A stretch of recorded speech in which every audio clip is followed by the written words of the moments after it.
Hey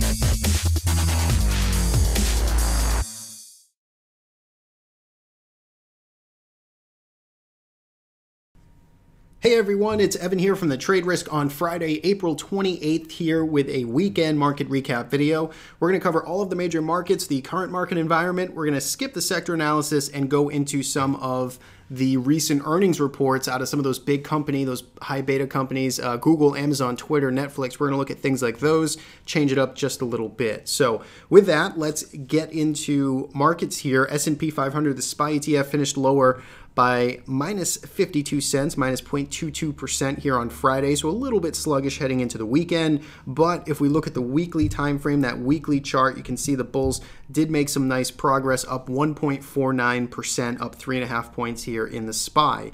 Now, we talked in our midweek video, we discussed sort of the breakout here from this trend line, this multi-week consolidation pattern on the weekly time frame. That was bullish. If we go back down to the daily chart, you can see exactly where we ran into resistance. It was at the prior highs here. If we go to the cash market, you can see that a little bit clearer. 23.95, just about that level. Got it a little bit over that, but not quite making to that 2400 level to make new all-time highs here in the S&P 500. The NASDAQ Composite did, the Russell 2000 did, the Dow Jones did not, the S&P 500 did not. So the question that we posed here on the midweek video was, is the S&P 500 going to turn into a, is this going to be just a fast and quick, clean continuation pattern that is going to extend this bull market into the second quarter, third quarter of this year? Or are we going to have more of a range-bound market here going into May? Something like the IWM just went through 20 weeks of going sideways. Is that what's in store for the S&P 500? Did the IWM just kind of lead the way of sort of the behavior here heading into the next couple of months?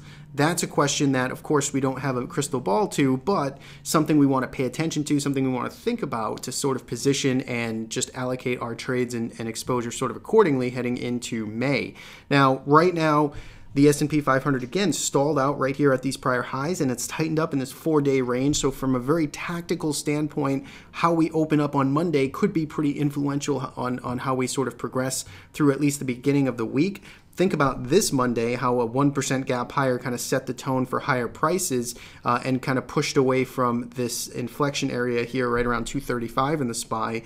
Well, it's kind of the same thing now that we have 4 days of pretty tight overlapping same range trading. We really want to see how this market opens up, and that can certainly set the tone again heading into the mid to really all of next week. So that is, that's sort of the high level here.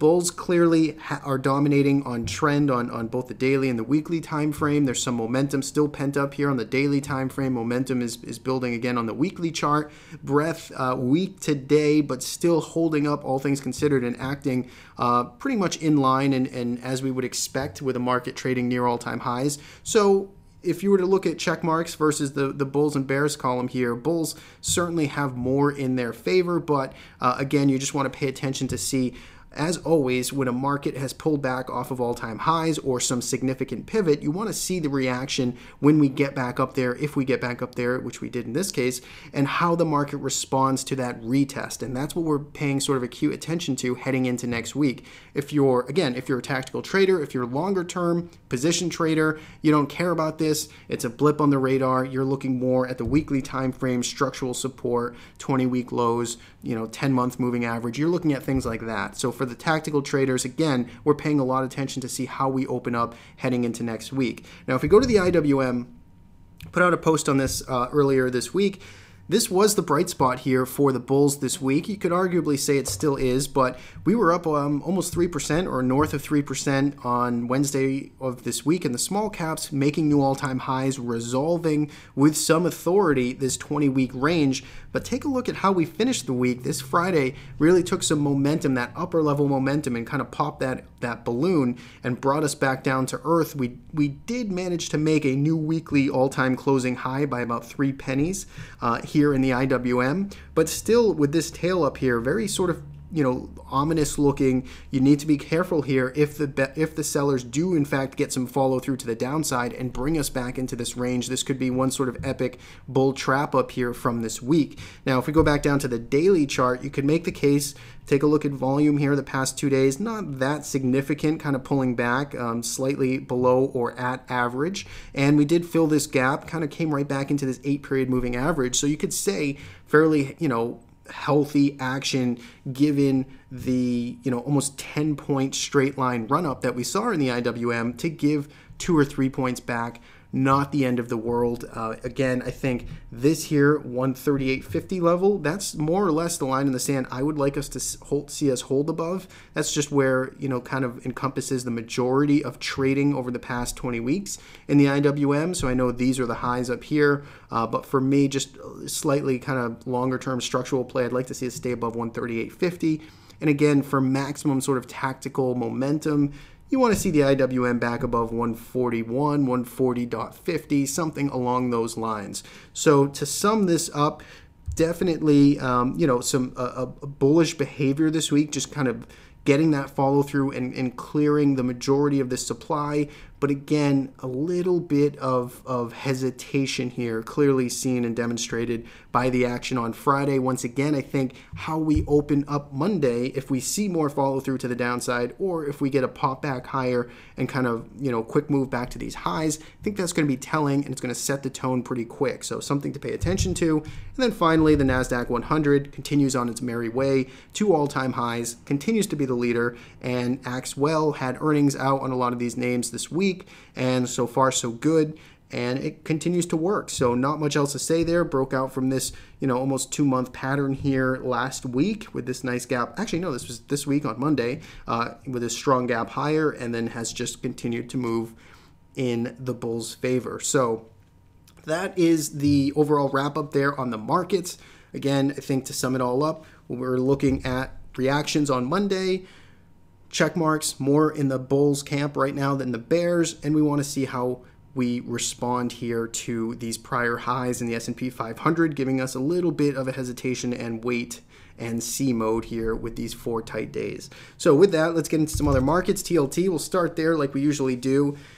Almost pulled the trigger on this for a trade, but not something that is high conviction enough yet. I do like this as a general kind of pullback retest area or setup, but again, still not convincing enough here. Don't see the urgency just yet to really kind of tip the odds and get me to pull the trigger here, but I like the potential for the bulls to just kind of step up here and work their way back towards those highs. We'll have to see if that actually happens next week, but for now, trend is still trying to stay higher, and again, we do want to see it hold this general area here, which were the highs for a couple of months in TLT. Gold, kind of a similar situation. It's pulled back, and again, it's at an interesting area, looking at it for a pullback trade, but still not convincing quite enough for me to take a position in this or swing trade in this. So I'm just waiting, watching, staying patient. But again, nice uptrend here in gold all of this year. And again, you're seeing that recent pullback there, and it's at an interesting level right at that 20 period. We want to see if the bulls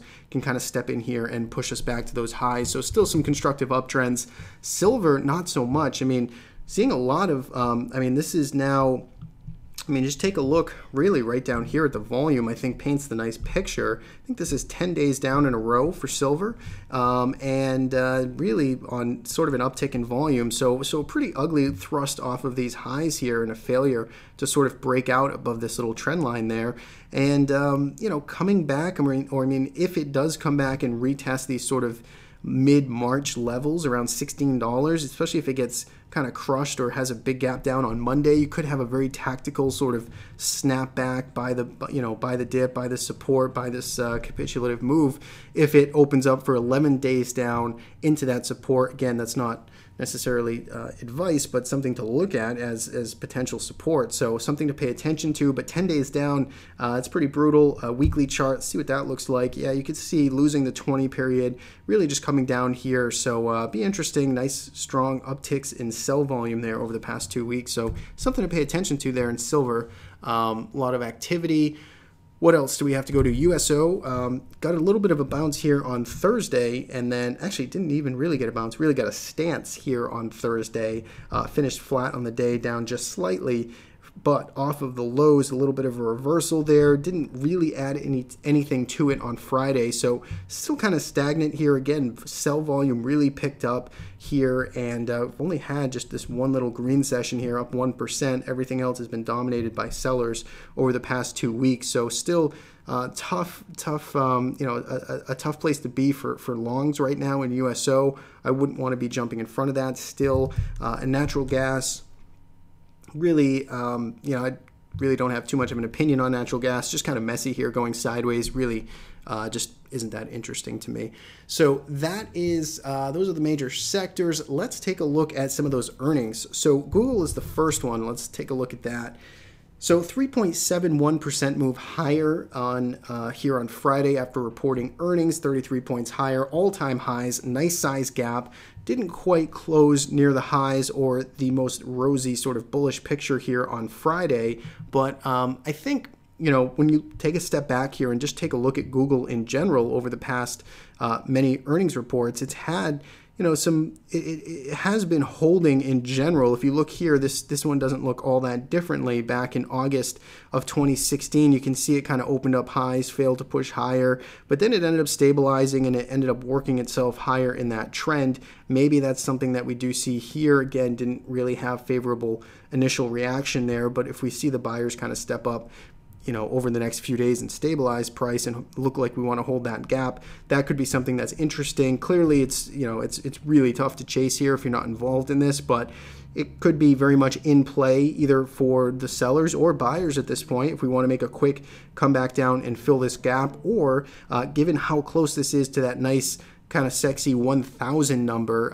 that could be another play that we run to over the next week or two. If we do see some stabilization there, we go for that nice round 4-digit trading number there in Google. So that's our first look. Amazon, very similar price, right? Almost closing at the same exact price here, although we know market cap's different and we've had some splits in both of these names. But Amazon, not the most bullish initial day reaction. Clearly a positive reaction, but given that we opened near 940, what was the high? Almost 950, and I know after hours yesterday was even higher than this, closing back, almost filling the gap today. Looks a lot like if we go all the way back to July of 2015, if you can take a look at this day. I know we're zoomed out quite a bit. Let me see if I can tighten this up here, but take a look at this session right here. Looks a lot like today, where we had that nice, open near the highs, and then we just basically sold all day. Eventually, we did get stabilization immediately, but then that gap got filled, and well, this is a pretty ugly point right here in the markets. So something to pay attention to, though. It looks very similar here, right? Same open on near the highs, and then just straight up selling all day. So again, let's see if we get that gap filled tomorrow or Monday, and then see if again we can find that some stabilization. Same kind of comments apply with that nice, getting close to those 4-digit, those round numbers, those big round numbers, something that the market usually has a magnet to, just to test and challenge those levels. So something to pay attention to. Does Amazon get up to $1,000? Does that momentum stick until it gets that retest or first test ever? That would be interesting. So something to pay attention to. But again, weekly chart, if you take a look at it, not extremely oversold, but it's kind of doing what it does. It trends nicely, and it's a leadership stock, so it just kind of continues to work here on those longer term time frames. Go to Twitter. They had earnings out this week. You can see favorable response, up 9%, I believe, or 8% the next day. And then we get that follow through 5% on Thursday, and then basically a flat day, slightly down here on Friday. So I think for Twitter, going to the monthly chart is really the first thing that looks interesting to me. Is this going to be something we look back on in 24 months from now and kind of point out this very clear sort of double bottom that just occurred at this $14. We didn't get quite undercutting those prior lows here from early 2016, but we got pretty darn close. So it'll be interesting to see, does this gap hold? Do these lows, kind of serve as some big double bottom? That's interesting. I think looking longer term, there's still plenty of overhead supply, and be interesting to see if the pendulum really did shift here in favor of buyers. At least in the short term, it's proving to be yes. But can we get back up to $19, retest these prior highs? There's a lot of resistance right in that $19, $20 level. Be interesting to see if we can make our way back up there. Again, you want to mind the gap right now. So far, looks like the bulls want to defend it, but something to maybe let stabilize and potentially work through, back to the top end of this range. Use some of those moving averages, those faster 10-20 period moving averages, to stay with price there in the short term. Netflix, you can see here, also having a pretty nice earnings reaction. If we go to the monthly chart, one thing I noticed here with the monthly chart, look at this volume, which I don't pay a tremendous amount of attention to, but I know a lot of people critique drying up volume, and this is pretty extreme though compared to recent volume. Take a look at how light this recent volume is below the 50-period monthly average as opposed to how it's been over the past 4 or 5 years. That's pretty notable just to see how light that volume is. But again, on the daily chart, it's tough to find anything wrong with this. It's leaving gaps behind Netflix. It's got this big gap here from late 2016. It's got this gap more recently here from earlier this year. It's got this other gap here. So it's just continuing to kind of plow higher. It hasn't done anything wrong, continues to remain overbought, continues to remain, just an overbought territory and making people chase, and nothing really seems to have changed with Netflix or the character of it after earnings. So that's that's really all I got to say about it. It broke above this channel that it was in. And again, you can use some of those fast moving averages to keep you in it, but another market leader looks good. And then finally, Microsoft, we'll take a look at this one here. Had its earnings report, a little bit of a reaction, but still pretty muted, all things considered. Go to the monthly chart, and you could probably see how this trend line just kind of comes up here. The thing about Microsoft is, for swing trading, is not really an ideal candidate. Look how much overlap there is. I mean, it grinds out new highs, but really it grinds them out. I mean, take a look here. If you bought this in January, at 62.50 or so, just last week or this week, you made 4 points, but it took you 4 months to get it. So again, nothing wrong with that. I'm not going to turn down gains ever, but to say that this is a fast kind of, volatile mover, not really the case. I mean, even Amazon and Google, they're similar market caps, but they're just a cleaner vehicle to trade. So for now, Microsoft just continues to reward trend followers and those longer term participants, people that are patient, and that really doesn't seem to have changed. Nice uptick in volume there recently. So that is, I think, the rundown for this week. I hope you guys enjoy the weekend. Thanks so much for watching. If you're new here, don't forget to subscribe to our YouTube channel. Thanks for watching, and talk to you again soon.